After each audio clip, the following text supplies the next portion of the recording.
Meron tayong low pressure area na nakapaloob doon sa ITCZ dito po sa may silangan ng Mindanao. Ay nasa 235 kilometers ito, silangan ng General Santos City. Mataas ang tsansa ng ulan dito sa may eastern sides. Lumalakas po ito kaya mag-ingat po sa mga pagbaha at pagguho ng lupa.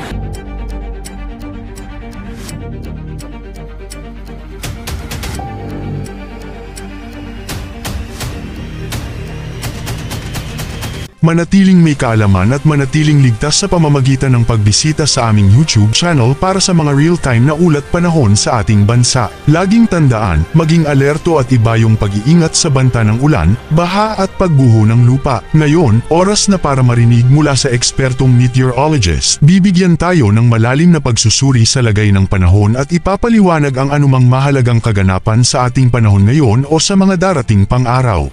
Habang dito naman po sa Mindanao, may tsansa pa rin ng mga pag-ulan sa hilagang bahagi ng Zamboanga Peninsula, Northern Mindanao and Caraga Region dahil dun sa Intertropical Convergence Zone plus the possible low pressure area. Medyo mainit na pagsapit po ng tanghali pero pagsapit muli ng hapon, nagkakaroon ng makulimlim na panahon at may tsansa lamang ng mga saglit na pag-ulan. Dito naman sa bahagi ng Visayas, madaling araw mataas ang tsansa ng mga pag-ulan. Then pagsapit po ng around tanghali, meron pa rin mga pag-ulan sa may Western Visayas at dun po sa may hilagang bahagi ng Cebu and Samar provinces. Dahil po yan sa ITCZ din. At yung mga kalat-kalat na ulan and thunderstorms, posible pa rin ito magdulot ng mga pagbaha at pagguho ng lupa at magdala po ng payong kung lalabas sa bahay. Pagsapit naman ng hapon hanggang sa gabi, hihina na yung mga pag-ulan sa malaking bahagi ng Visayas and more on mga localized thunderstorms na lamang.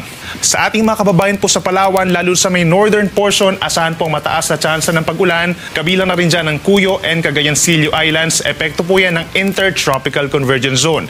Ang natitirang bahagi ng Luzon, kabilang ang Metro Manila, is partly cloudy to cloudy skies pa sa madaling araw hanggang sa umaga pero pagsapit ng tanghali, malaking bahagi na po ng Central Luzon, Metro Manila and rest of Calabarzon ang makulimlim at sasamahan na rin ng mga pag-ulan hanggang sa gabi. Habang dito sa may parting Northern Luzon, kabilang na ang Cagayan Valley, asahan po yung mataas sa tsansa ng mga thunderstorms so mag-ingat din po sa mga pagbaha at pagguho ng lupa.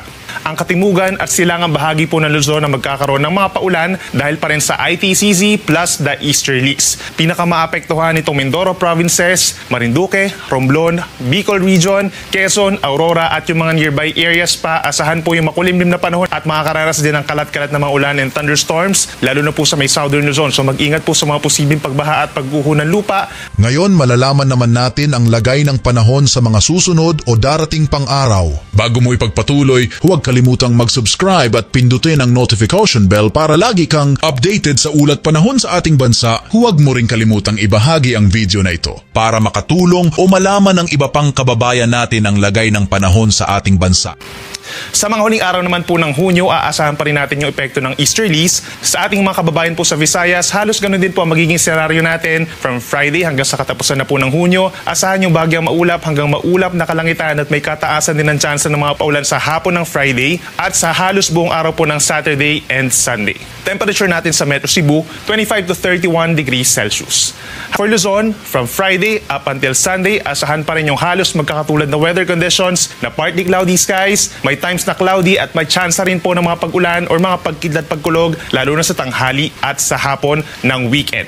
Temperature natin dito sa Metro Manila from 25 to 33 degrees habang dito pa rin sa Baguio from 18 to 25 degrees Celsius.